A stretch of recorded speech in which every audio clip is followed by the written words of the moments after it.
Greetings, Mark Goering here, publisher of the Conway Daily Sun. And today my guests are Jenna Dancy and Dale Fincher. They are running for State Rep District 7, and Damon Steer, our intrepid reporter. How you doing, guys? Doing great. Doing great. Thank you. Thank you. I just want to say it's Jenna Dancy. I actually get Darcy quite a bit, but it's Jenna Dancy. Sorry about that. That's okay. I think it's because I wrote down, I knew that, and I wrote a little R instead of an N when I wrote this, so sorry about that. No problem.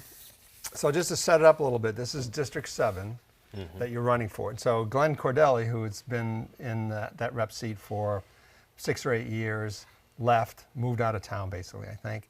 And so it is an open seat. There's going to be a primary on January 20th, right? And then That's right. March 10th, which I guess is a town meeting day. That's right. Will be the vote. Correct. So there are, in District 7, it's a flotarial, and it's Moultonborough, Tuftonboro, Wolfboro, and Ossipee. Not Moultonborough. Not Moultonborough. That's right. Okay, so it's just Tuftonboro, Wolfboro, and Ossipee. You got it. That's Okay, right. there we go.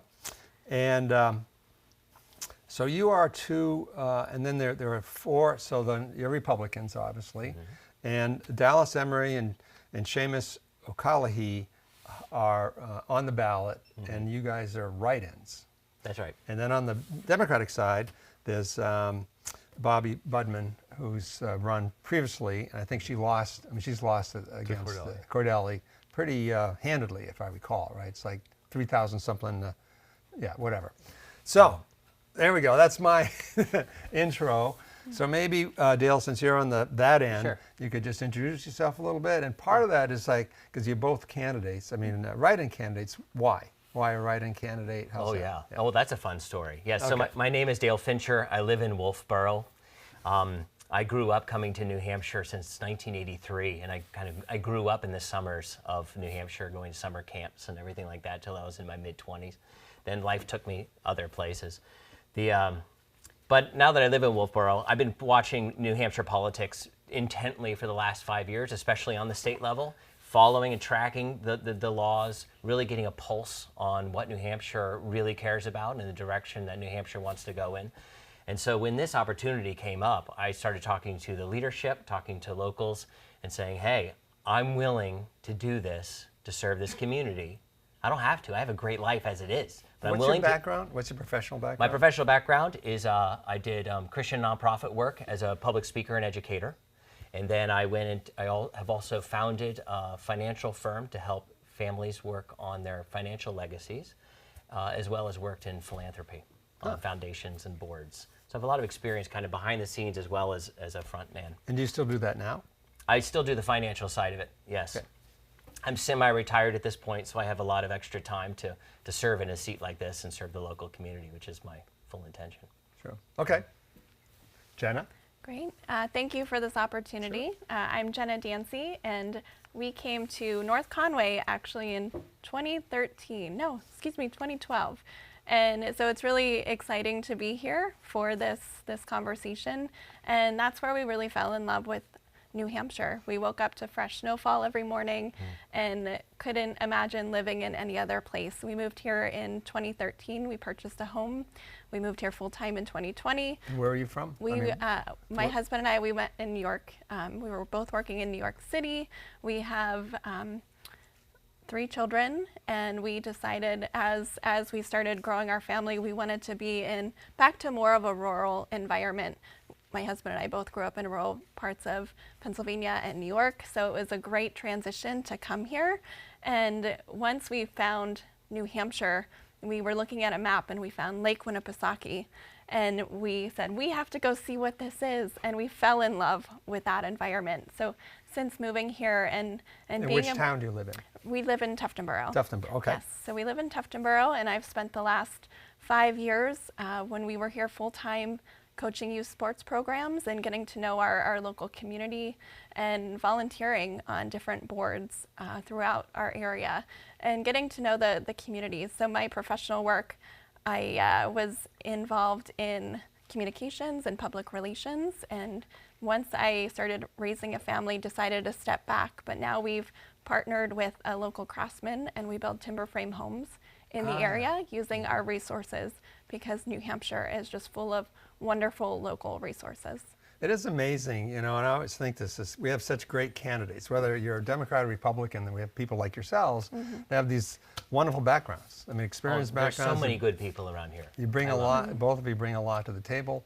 You know, you're not locals, but hey, you know, that's great that you're so interested in your communities. Yeah, I would definitely consider, well, maybe both of us locals at this point, just being, well, not born and raised, but getting the touch and feel for the community since 2013 has really inspired me to step up. My husband served in the military for 8 years, and when this seat became available, it was just, you know what, maybe now it's my turn to step up and serve. And what about the, did you address the, that you didn't file to be on the ballot?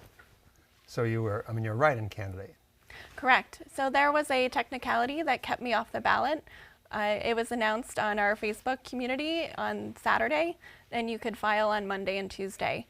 So there's a board of select people who review our voter checklist, and unfortunately between that Saturday and the Tuesday to, I think it was Thursday of Christmas week, they weren't meeting to make sure that we could also get on the ballot.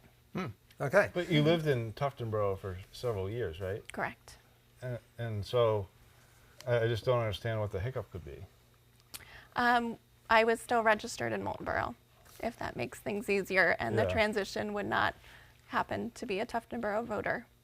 Okay, that makes sense. Yeah, mine was slightly different because I was registered still in Exeter, where I had voted in a previous election. So I actually went in earlier December to make sure all my voting stuff was all set up, well before they called a special election. But that's the rascally thing is they call the special election on a Wednesday, then they file on a Monday. And for general elections, it is required by the supervisors of the checklist to make sure all voter registrations are approved and on the books by that Saturday before the election.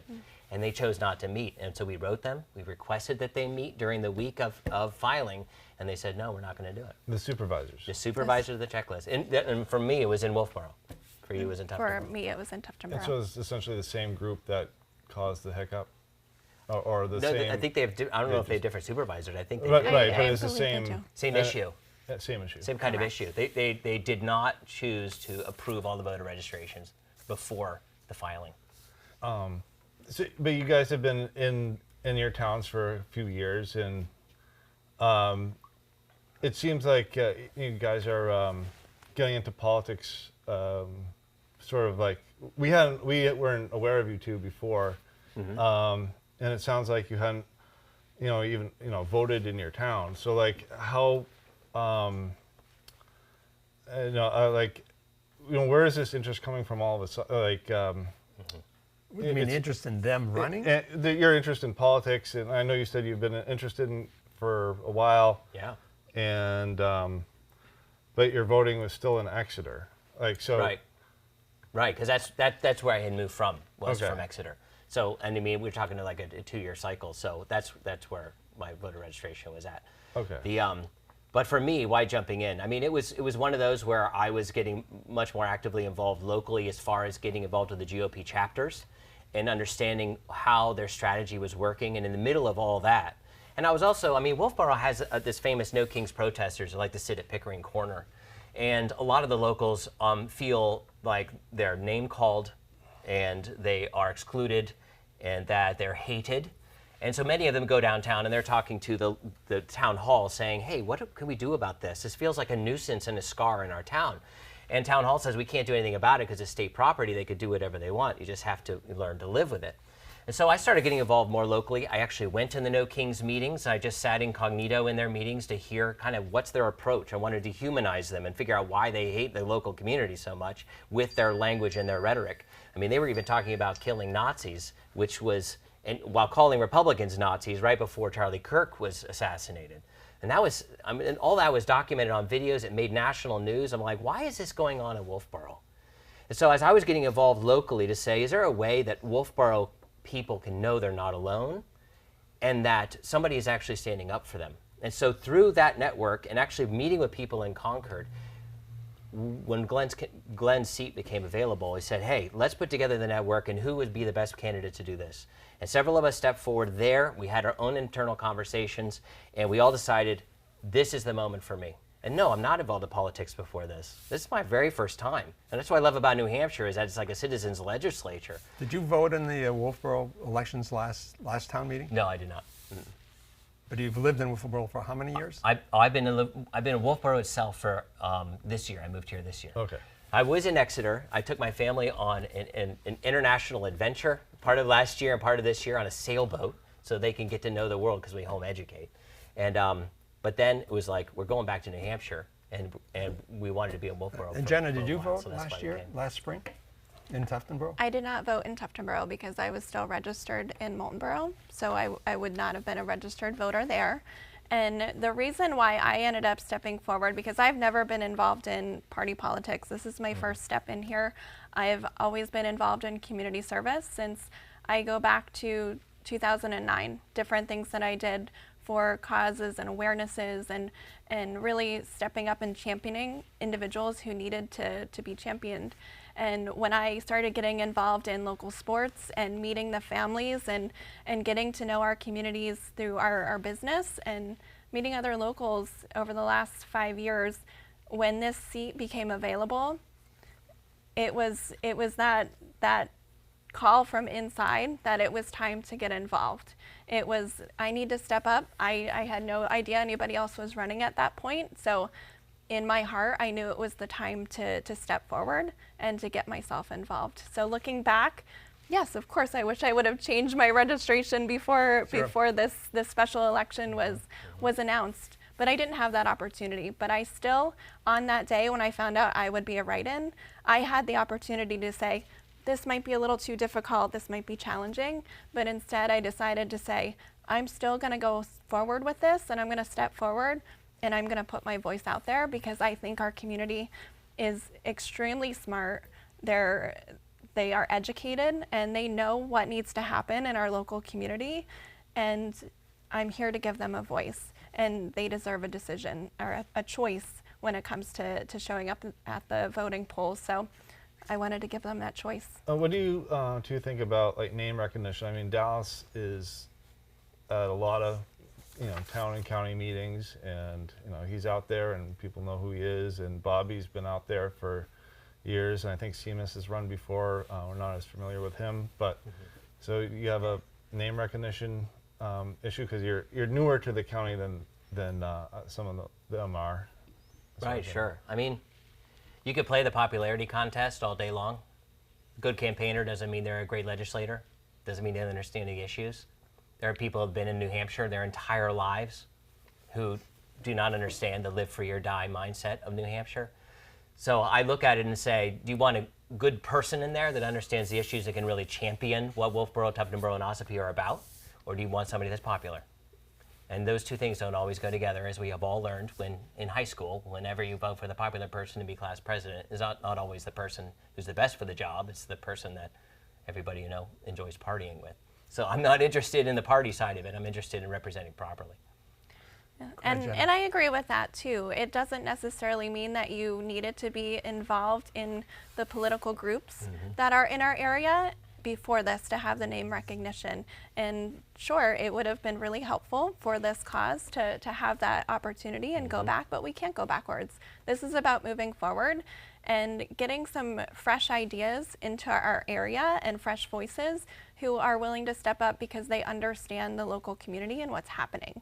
I don't think necessarily having a huge connection to the political side of things is going to make or break who's going to be the best for this position. It's really about who understands and who has the time to focus on our community and making sure we make the best choices for them. That's right. Well said, both of you.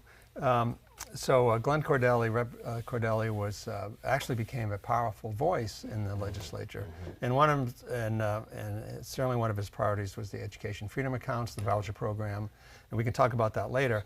But what are your priorities? Jenna, start with you. Sure. So my priorities stepping forward are to continue work with the education freedom that has been driving the legislature for the last few years. Also making sure that we keep local control, because our towns are small. Not everybody understands what happens in a rural community at the state level. So making sure that we have the towns stay in control of what's happening. Our lakes and our water is also really important to our area. Not only do we have Lake Ossipee and Lake Winnipesaukee, but we have many waterways and we need clean wells. So protecting water is really important to me as well. Good. Yeah. So we've got education, water. Those are two Yes. big issues. Oh, sure. Yeah. Yep. I mean, working on property taxes, I think, is a felt need that we all have. We're all experiencing. Absolutely. And is there a way that the state can help slow down the acceleration? It's a huge issue of mine.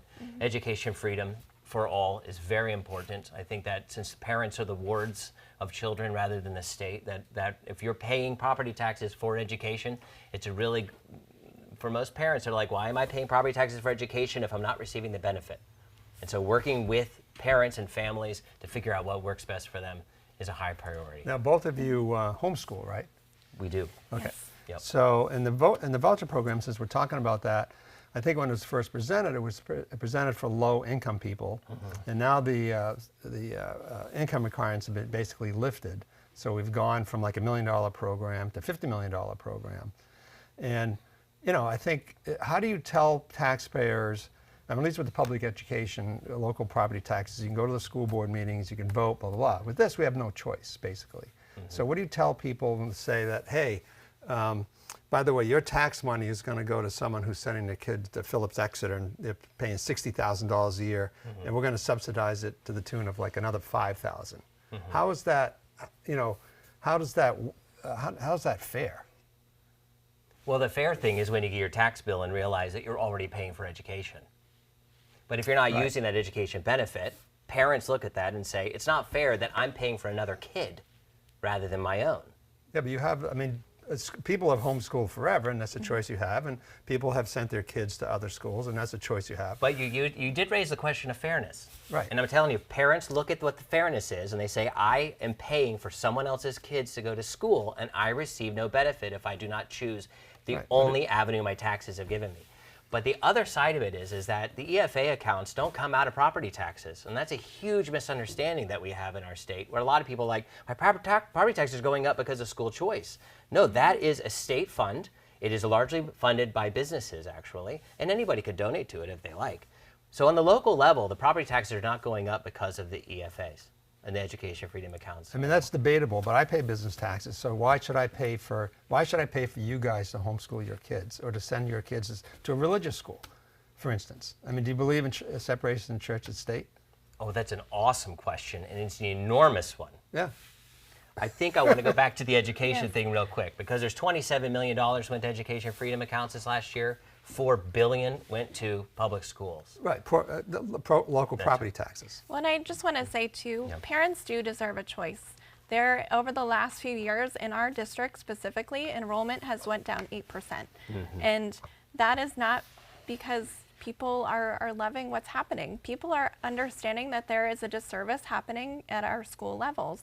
And I'm not doing a disservice to public school teachers by any means, but I think giving people a choice is what ultimately is going to raise up our children and bring more income and raise the economy in our area, because we're educating them. When parents put their kids on the bus, they expect they're going to go to school and be educated with maybe not exactly the same values that they're at home, depending on church and state. We'll talk about that in a second, but that they're going to be educated on things that are going to help them move beyond their generation, right? Have more opportunity than what they themselves and us as parents had. That's what we want for all of our kids, right? So when we put them on the bus, right now, parents don't necessarily feel that. There's a lot of things going on with school culture. There's things going on with school safety. There's concerns about privacy in restrooms and locker rooms. There's fairness in girls' sports. And there's the safety concern. These are all real issues that need to be talked about and is important. So when we look at what's happening in education overall, especially because our taxpayer dollars are going to fund these things, we need to make sure that we're supporting legislature that's protecting our students and we're educating them. Right, but there are two. I mean, I'm not going to defend public schools. Believe me. You know, there's a whole number of issues that you raise, and It's a tangled web. from unions It and is. everything else, and so that's a separate discussion. But I guess I just can't get over the fact. I just can't quite understand why you do have school choice. You can homeschool your children, but I don't understand why Legally, we have school choice, absolutely. Yeah, so I don't 100%. understand why the taxpayers, and I realize it's not directly from property taxpayers, but I pay business taxes, so I'm help subsidizing this. Sure. So, but I have no control over that. Yeah. So I don't understand. And if you're that interested in public schools, how come you're not running for the local school boards? Yeah, that would be great. And I know many people who want to, Right. and I want to support them. Right. Yeah. And so do you receive the money from the voucher program?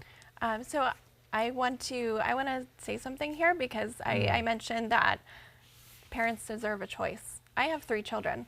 All 3 of my children are on a slightly different path because they are 3 different individuals. So my oldest daughter, she is in the public school system. She goes to school every day and she enjoys her time there, and she has amazing teachers who work really hard every day and show up and serve our community. And my other 2 are a mix of homeschool and different co-op programs. So I fully support our public school system, and I want the best for the children in our communities. And my youngest, yes, I do actually have an education freedom account for him. I believe that we as parents, their education is not income based. So it used to have the income limits, right?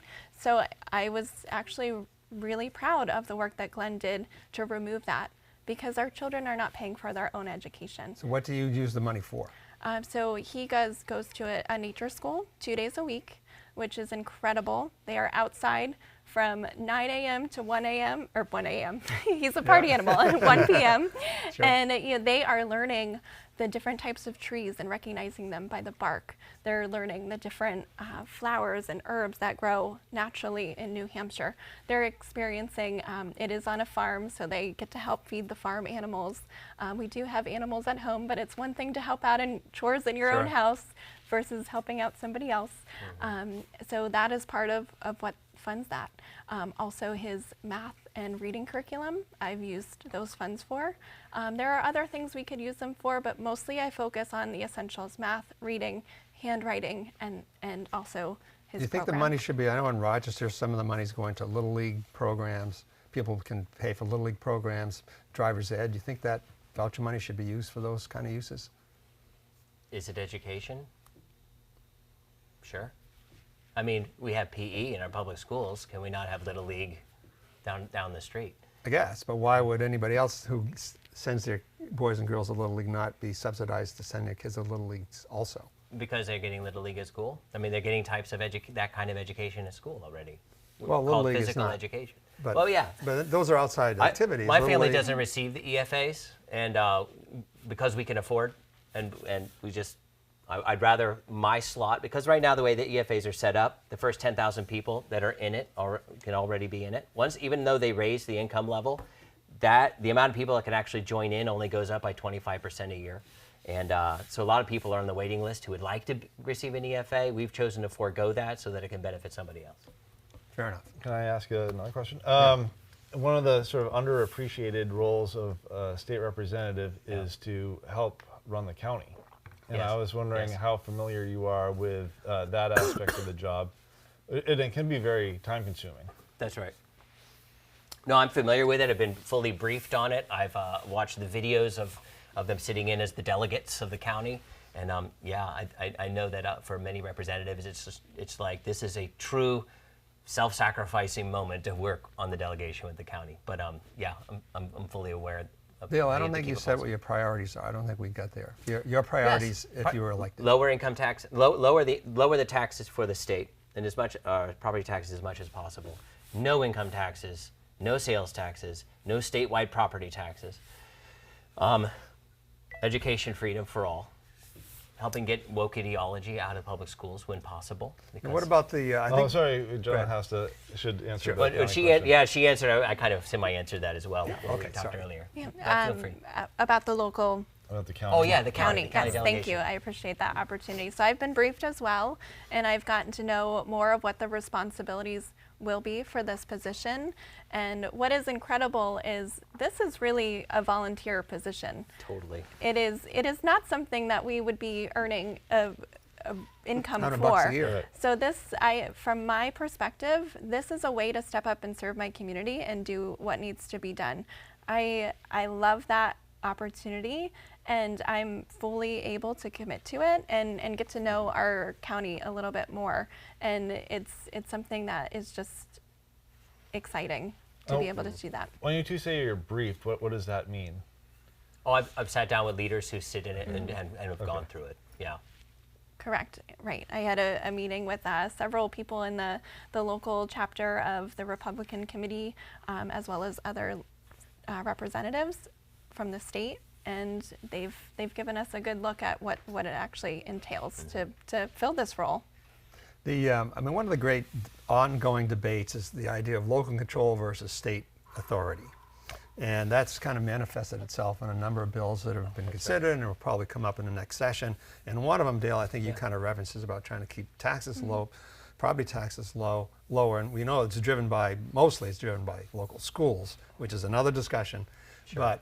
But one is there legislation that's proposed to cap municipal budgets to increase X amount. That's a classic, let's keep the taxes down, but it's coming from the state versus local control. So can you guys? Sure. That's HB 675, I believe you're referring to. Yeah, to cap it to inflation, unless there's a supermajority in the town itself that decides they want to raise that locally. I'm all for local control because I think decentralized government is important. Centralizing government, I think, creates its own, issues. But decentralizing power so that locals can be involved, and if locals want to complain, they get to go right down to their town hall just a few miles down the road and say, hey, we don't like this. It's much better than having to go all the way to Concord to deal with issues with a small collection of people deciding. However, we are in a Dillon law state. And if centralized power is something people really start pushing, and you have the wrong kind of people in charge in Concord, they can override all the local jurisdictions and do whatever they want. So my concern is that we have the right people there that respect the local control so they can actually work and craft their own budgets. And I think by the state letting people know on the local level that your local control budgets can only go up by so much unless you get the support, it keeps some of that cronyism that happens on the local level. When the turnout for these local elections on March 10th, the town elections, are so small, it keeps a small majority of people from kind of running the whole town and requires people to get involved if they want to truly hold on to and make local control count. Mm-hmm. And when it comes to looking at the property tax burden that so many of us are facing as homeowners in this area, they're not going to go away overnight because our services do rely so heavily and our school system does rely so heavily. But what we can do at a local level is making sure there's no more broad-based taxes that are introduced and keeping that community in charge of the budget. And what's nice about the bill that's being referenced is with that majority vote, there can be changes directed with needs locally. So for instance, last spring when the Carpenter School had a ceiling that collapsed, that wasn't in the budget. Nobody anticipated that happening, but having something with that community vote, we would have been able to address it even with the cap at the budget. Well, why? I guess I can't get over. I'm a New Hampshireite, so local control is really, I live and die by that. Yeah. So it just doesn't fundamentally make sense why the state wants to be in charge of local budgets. Here in Conway, with the school budget, which is a huge budget, you could argue that it's bloated and overinflated, and certainly we have. But the local taxpayers, you say, yeah, sure, there's always the school cohorts that vote for that, but the last couple of years, we voted for the voting public has voted against the school budgets. Same in Wolfboro. So last 2 years. Why do you need budget. just the idea of having the state control local spending is really anathema to most people, I think. Most people. I think too, in our local communities, just serving on different boards and volunteering in different ways, I've seen the impact of having a select few people in charge of what's happening. And we need to make sure that that local control has a voice of what's actually representing the community, and transparency and accountability. So for me, that's what's really important about the local control aspect, is getting the community involved and making sure that those voices are heard. That's right. Local control needs local involvement. Correct. And this, I think, spurs people on to actually get involved. There's a bill that Conway's long wanted, which is to be allowed to put a small, say, $2 fee on hotel stays. So if I stayed there a night, I'd be charged an extra $2, and if I stayed there, 5 days, I'd be charged $10, and then that money would be going towards costs that the town incurs that are associated with tourism. And Conway argues that it's got a population base of about 10,000, and the rooms and meals tax is allocated based on population. We don't have a huge population, but we have a lot of tourists, and and Conway has felt that's unfair because it should be getting more money to offset the public services, infrastructure, all that kind of thing. So I was just wondering what your take on Right. So I think just to follow that up, I mean, other tourist communities have supported that, but the Republicans have said, well, it's just another tax, in the anti-tax environment, which is true. And of course, people in our town are saying, well, it's not really a tax, it's a fee. It's a fee, right? So, and it helps the local communities. We're the ones that are incurring, the tourist communities are incurring all these municipal service costs because we have all the tourists. That's right. Right. What do you guys, what do you think about that particular issue? So I feel like I would love to get a little more information about it before I fully comment. And one thing I think people can think about is, say you go to a resort. Often you go somewhere and there's a $35 fee. What is that fee going to? You have no idea. So, I think, mostly in resort towns along the coast or outside of the country. But I think it's something that would be important to see what the community is saying and what their voice is saying, because we don't want to just impose these new taxes or new fees without making sure they're going to have the impact that we want them to have. And we do still want to keep this a tourist location. People are coming to North Conway. I think North Conway is one of the top ski towns, right? Yeah. Places to visit in the winter. So you want to keep those tourists coming. And if they're coming here, I don't think that would dissuade them from showing up and enjoying their time here. But it's something I would want to make sure I look into before I give a full. Dale, you have a for comment? sure. I mean, obviously, people who are incurring the cost of the infrastructure should be the ones that are getting reimbursed if they're paying for the infrastructure and their fees. That would be a great thing to take up with their representative that's in this area. We're running for Wolfboro, Tuftonboro, and Ossipee, sitting down and working with those business owners who work in the tourist industry and understanding how that is operating and affecting them is something that would be of paramount interest to me. Yeah. But knowing the particular details, I'd have to drill down. I think we should ask him about short-term rentals. Okay, wait a minute. Okay, well, let's if you don't mind, let's just continue on the tax thing. Okay. So, I mean, obviously, conservatives generally want lower taxes, so forth, so forth. That totally makes sense. And I think the BET tax, which is the business enterprise tax, which is to me is an unfair tax, and this was another discussion, but that's being lowered 0.55 to 0.5%, I think, this year. But more importantly, are there any, and a lot of the fees are going up. I think driver's licenses, because we have a budget. I mean, we obviously have to balance the budget. There's always budget pressures. I think driver's licenses are going up like 10 to 20 bucks. Vanity plates are going up, whatever, $40 to $60 or something. But the legislature just eliminated in the last couple of years the interest and dividends tax. And that was $160 million that is now doesn't go to the state. It was paid by 7,000 or 8,000 wealthy people in our state, and I'm not wealthy, and I had to pay it. Okay, well, if you have interest, I was glad to see it go away because I consider it a part of income tax. It is. Yeah.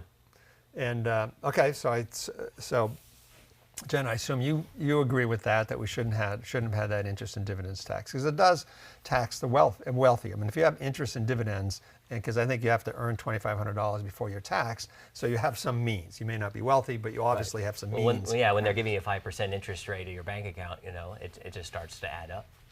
Okay. Yeah. Correct. I agree that taking that away was a step in the right direction. And I don't think we should be taking away things just to take them away. They need to make sense. Of course, it would be great to take as much away as possible, but we have a beautiful state, and we want to keep it that way and attract the right families to our communities. Okay. Go ahead. Go ahead. Short-term rentals. What's your thoughts on those? And you two are also from, tourist towns, maybe to a lesser degree, but than Conway, but still, you have a big lake. And for me, I think it goes to local control, what the communities are looking for. It does, in a state that has really wants to grow their base of small business, it creates a door for people to get in and start their own small business by having a rental. And yes, there are bigger footprints that happen because of tourists that come into our area and don't necessarily understand Wolfboro or Tuftonboro or Ossipee on the lake and the water and how to respect it. But it does come down to, it creates an income source for people who may not have that. And for me, that's really important. And the towns are smart enough to decide. And if you have a voice and you want to be heard, showing up at your local elections and voting opportunities is what gives you that voice to promote it. Yeah, I mean, on the state level, short-term rentals makes perfect sense to me. If people actually have the means and they want to invest in order to make a lovely place for other people to stay, usually short-term rentals are people who invest in the property itself to increase it. These aren't slumlords. These are people who want the maximum value in their property. But I agree with Jenna that the local level has to decide exactly what it is that they want to see in their own town, because it can become a thorny issue. We need to have more housing. If housing is taken up by rentals, it's actually removing particular homes from the market. But I'm seeing a lot more housing showing up that could be short-term rentals, and people simply aren't buying them, and they are available for families to buy into and to renovate and to expand. So it is a thorny issue in a lot of different places, and I'd like to see the voters weigh in what they want to actually see in their town. But in principle, I love the idea of short-term rentals because I like the idea of opportunity of people to invest, because I think investing is more important than consuming. I think there would be a need for, to go along with what you're saying, legislation to allow towns to have more control over these things, because I've watched Conway for years try to figure out how to deal with it, and the state doesn't give towns much authority. Like, you can do a noise ordinance, it's kind of difficult to enforce. There are a few things that they can do, and now they've got this whole rental program, but they have to look at long and short term at the same time. It gets awfully, like you said, thorny, because the state hasn't really tackled the issue. They've just sort of ignored it, and it doesn't give the towns a whole lot of latitude. I tried to create a short-term rental when I was living down in Exeter.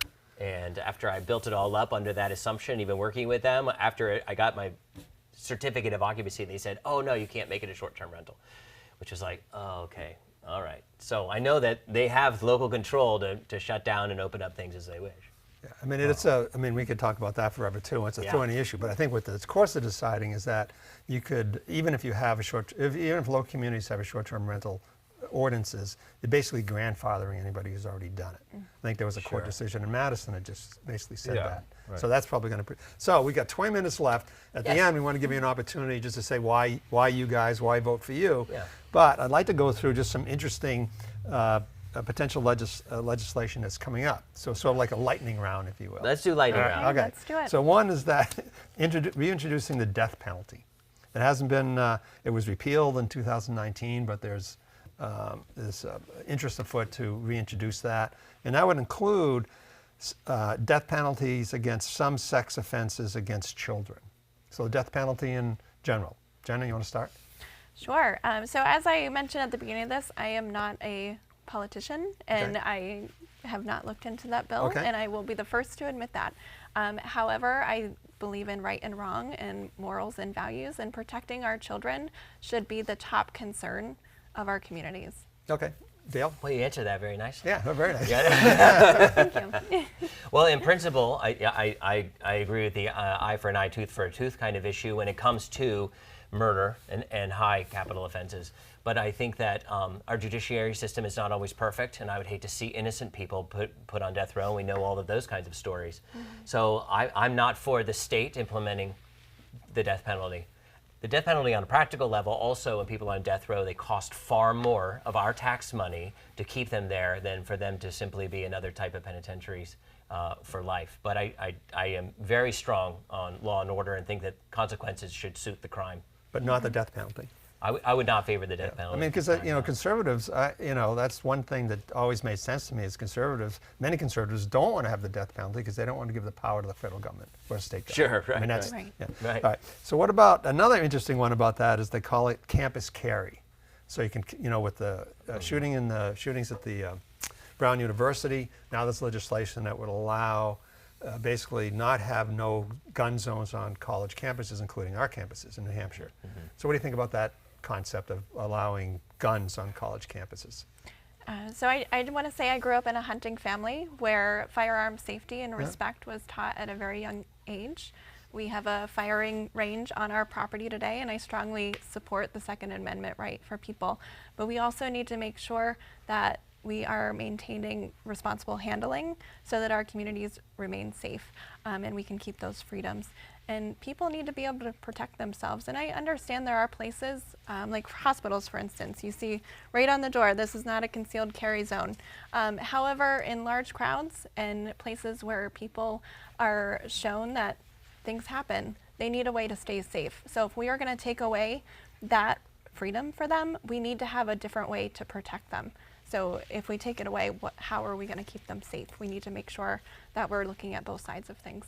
You don't think you're not concerned about like a couple hundred drunken freshmen down at UNH carrying pistols? Well, there's usually laws about carrying while you're at a establishment that serves alcohol. So I would hope that wouldn't be the case. However, teaching education and safety is a top priority. I think we need to respect firearms because there is damage that can be caused by them.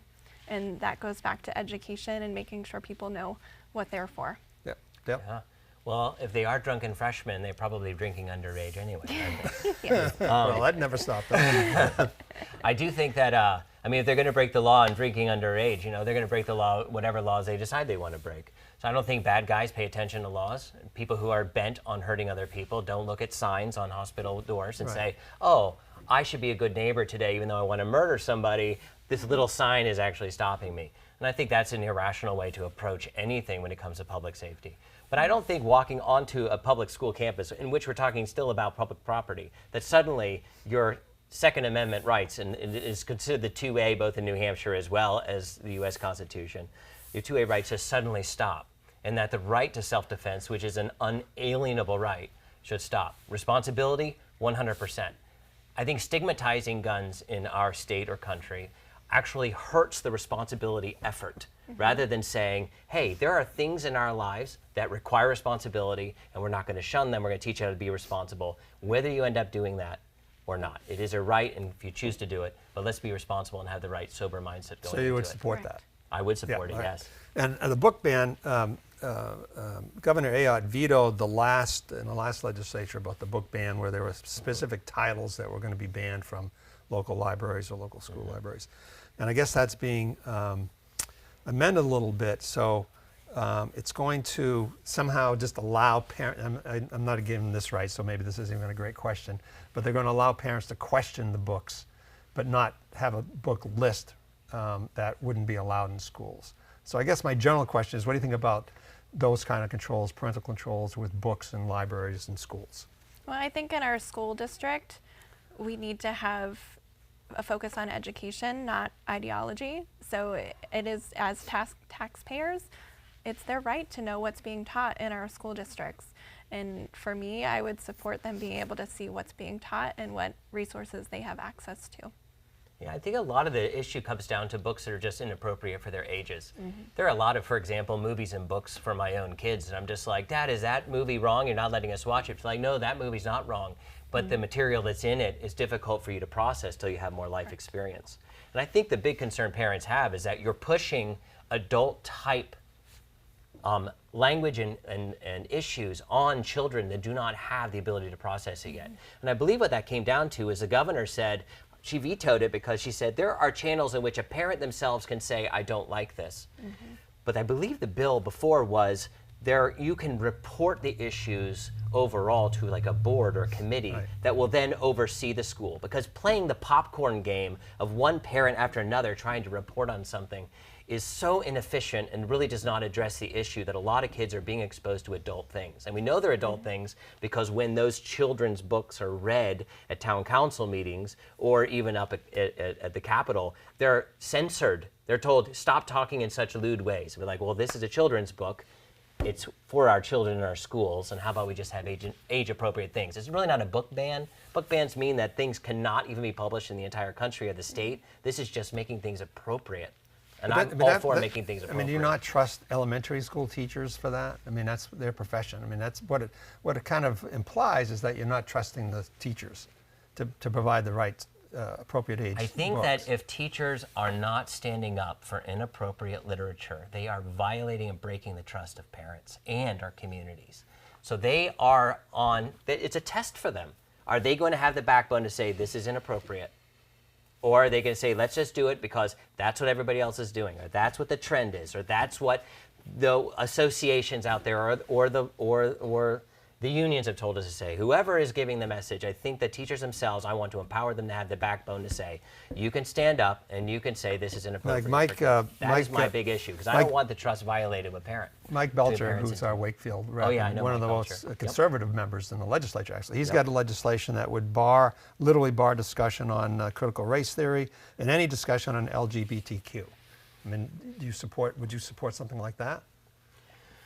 Well, I think that's really broad. I don't know the particulars of how he articulated it out. I mean, I think it would be inappropriate to ban discussions on LGBTQ because those are things that are popping up around. The problem is that value judgments are placed on them as well in the school system, and we're told that you're somehow a sexist or you're intolerant or you're a bad person if you think that there's maybe something wrong or off about this. That's a big concern I have. But as far as the DEI and the diversity, inclusion, whatever language we call it, we have permitted over the last decade really opened the door to a lot of sexist, racist literature that comes in the name of being non-sexist and non-racist. And a lot of common sense people look at that and say, why are we so racist all of a sudden, and why is it permitted? And I think that we need to address that. And again, I want to see more teachers have the courage and be empowered by parents in the administration to say, when you see racism show up in your classrooms, Jenna? address it. Right, and I agree with that. Having the teachers, I wouldn't say quite have a backbone because they're also protecting their jobs and their livelihood, but we need to make sure that they're willing to step up and say, this is not right, this is not my values. And when it comes down to the ban, these are topics that needed to be discussed. I don't know if they necessarily need to be discussed in school. They do come up in school though. So again, age appropriateness. There's no reason why these should be coming up in the elementary school when kids are just figuring out who they are and being away from their parents for the first time. That is not the proper place to have these discussions. Those should start at home. That's important for families to know what's being discussed in school and to be able to know. My daughter, who's in 4th grade, she started health class this year. And that was a major weight for us because, you know, what we said, we haven't had the talk. We haven't talked about any of this at home per se. I mean, we've had discussions and, you know, she knows the body parts and things like that. But I wanted to know what was going to come up in that classroom, you know, and so that brought those conversations home so we could have them as a family first before they got brought up in a school setting where you don't want to feel like you're left out. You don't want to feel like you're different because you necessarily don't want to follow the direction or have the same values of other people in the community. Are there any particular books that you're aware of that have been sort of in the schools, either statewide or locally, that you would find inappropriate? Are there any particular? As far as particulars, because I don't drill down to be an expert in this area, but I do know that I've taken my boys to the libraries a lot, the libraries around the state a lot, and often what I would consider inappropriate books are on full display. They become the prominent thing of like, notice this racist thing, notice this sexist thing. And we talk about it, and it creates a lot of conversations at home. We're not against talking about any of this at home at all. So when you say racist thing, what does that mean exactly when you say a book is they're displaying a book that's racist? Well, I think that when you emphasize the oppression narrative, the identitarian narrative, that you have a certain kind of identity and therefore we're going to classify you in a certain kind of group, and we are going to associate you with different levels of power and worthiness and privilege. All those words. You mean like white privilege? Is that what you're saying? That would be an example. Could be many different things, though. Yep. When you see one group preferenced over another who are merely human, but because they have these external features, we now need to think lowly of them or better of them. We suddenly start a racist type of discussion. You know, it's funny, the elephant in the room about all these social issues and what's involved in school, but really, to me, the more dangerous thing, if I can use that word to children, is social media. And we're banning cell phones in schools now. I mean, is there a role, let me ask it this way, is there a role in government to ban social media for, let's say, kids? I think they do it in China, or some of these places, or Singapore, where it's against the law for anyone under 14. There's a national conversation going on about it, yeah. I mean, for myself, I say no, that's 100% for parents to be working with their own families and with their own kids. I'm not even for cell phone bans in schools personally. I think that there have been many instances working with families and friends who say, I wish my kid could contact me here. I wish I could reach out to them and let them know something there, but they can't because they're not allowed to have the phone in school, or it gets confiscated or put in a Faraday bag and put in a locker somewhere. And I think that giving kids access to those things and letting the parents decide is most important. Exactly. That should be a conversation at home as to what age is appropriate for a child to have a cell phone, or what age is appropriate for them to have a social media account. I think last time I looked, you could have a Facebook page or an account at 13, and that's up to the parent. You know, they're setting that for a reason, but the parent's job is to protect their child, and it's an endless job when it comes to social media, because there's kids that are on there before 13, and the conversations that get had then where somebody's taking a picture of another child without them knowing it and posting it on their social media, and that causes it can cause emotional damage for that child. So we do need to protect our children. And I actually agree with Dale on the cell phone ban. I think that should be something that goes back to what age is appropriate. But I remember, I think I was in 5th or 6th grade when we had one cell phone, and it was, you know, one big rectangle with a long antenna. And either my brother or I would take that to school. So if something happened at school, we would have a way to get in touch with our parents. And we knew that did not come out of our book bag unless there was an emergency. And I think something like that is up, again, to the parents to decide. When it's banned, that creates that control on something that should really be the responsibility, and it's teaching children responsibility to have it. So it's just knowing when your child is of that age and appropriateness to be able to handle that responsibility. Well, it just seems like I want to say it's a double standard, but on one hand, you guys are for certain books being not available and so forth in libraries and whatnot, and that, to me, I would say, well, that's up to the parent to control whether you want to go to the library or whether you want to look at those books you're there. So there's always a balance. I mean, the thing with social media, of course, is social media bullying. I mean, it's a terrible thing, and it's very difficult if you, as a responsible parent, to teach your kid not to go on a cell phone until he or she is 13, but everybody else is. So I think there's always that balance, and I think most educators think we should ban. And I know in China, when they limited whatever it was, they limited social media use to an hour a day or something. The family said, great, because now I don't have to take that responsibility. I want to limit that, but the government's going to do it for me. So there's always a balance of that. Definitely. There is. And I think families strong is something that's really important to me. And yes, the government can take that responsibility, but that's really a responsibility that starts in the home. You got a question? Because we only have 5 minutes left. We just want to give them a chance to do it. I think so. I'm out. Okay, so Dale, why don't you start? You're in the end. So maybe why you and not specifically Jenna, but why the other candidates? Well, quite frankly, I see Jenna and Dallas and Seamus, we're kind of all on the same team here, really. And what we're trying to do is present ourselves to say, public, Wolfboro, Tuftonboro, Ossipee, who do you want to represent you in Concord? But to me, the biggest question in middle of all this is who can beat the Democratic candidate? Who do they see can do that? And for me, I'm bringing forth my experience of working with people, lots of boardrooms, lots of organizations, lots of communication, trying to reach and help influence people and make a stand and let the public know exactly what's going on. I mean, for me, I have the kind of time and resources that I plan on doing even listening meetings to all my constituents several times a year so that they are heard, which is a major issue that Ossipee has felt for a long time. We are just not heard. We're overshadowed by Wolfboro. So making that kind of availability, understanding the issues, and having a fire in my belly to make sure that liberty and prosperity and the good New Hampshire that I know continues on, that's very important. And I believe that I can beat the Democratic candidate when we face off on March 10th. Jenna? So for me, what's really important here is having somebody who's been in this community for over 5 years, getting to know not only you, but your children through youth sports programs and boards, and understanding the true heartbeat of not only just our community, but our mentality, our mindset here in New Hampshire is rooted in tradition. I want to see that continue. I want there to be a voice of someone local who's here to represent us and take your voices, have them heard, not only at a local level, but now at the state level.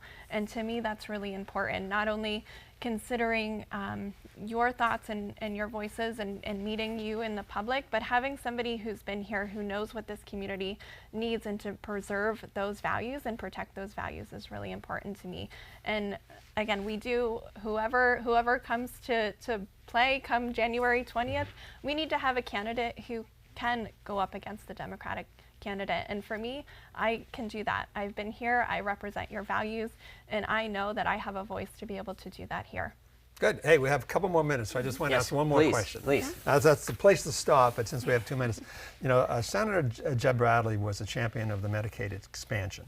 And he's very conservative, but he was a champion of that. And to do that, you know, he really brought it together whenever it was 7 or 8 years ago. So what do you think about the continuing the Medicaid expansion? And generally, what do you think about the ACA subsidies that are now have been expired as of December 31st? I know that's a big question. We only have a minute, Dale. So Yes, well, I think bringing down healthcare costs is deeply important. I mean, that's the political answer. We want to make sure that people who need the healthcare can actually get it. So I am for the Medicaid approach, reaching the people that need it.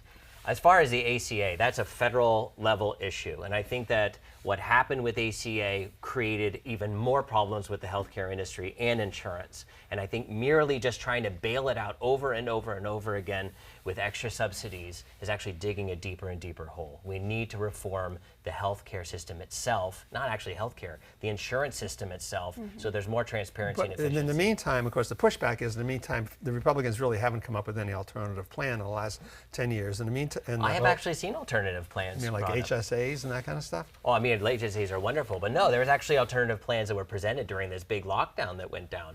But I still think it's a federal issue, and it's not something that I would even have jurisdiction over to make decisions about. No, and I appreciate that. But go ahead, Jenna. What Medicaid expansion? Yes, so I think helping New Hampshire get access to what they need is really important, especially whenever it comes to healthcare. And as Dale mentioned, it's not healthcare. We have amazing healthcare workers in our community. It comes down to the insurance and the administration side of things. And there are some bills that are coming up that are potentially going to raise cost of healthcare because they're mandating certain things like upcoming, there's the mandatory potential of pelvic exams that could be added. That would raise costs. There's compliance issues that are also going to potentially raise costs. So keeping those healthcare costs low and access to Medicaid to who needs it is really important. I guess we should ask one more, because Carroll County got particularly hard hit with the Medicare Advantage. And, you know, some people are wondering, like, you know, why Carroll County, of all the other places in the world, we seem to be hit the worst. We're old. Yeah. Basically, you're looking at one. Anyway, so from actually, go ahead. I guess. No, go ahead. So I don't know if you guys would drill down especially hard on that aspect. I would love to drill down and actually understand the aspect of the whole really. thing. I'm not an expert in that area yet, but I'm sure it'll be quick and easy to become one. So we got to go. So both you guys, very articulate, you would represent Southern Carroll County very well. So we wish you both good luck, and we'll catch you on January 20th, I guess. Awesome. Thanks. Sounds Thanks great. for having us. Thank you for Jenna. the opportunity. Thanks, Dale. Actually, before then, right? Or whoever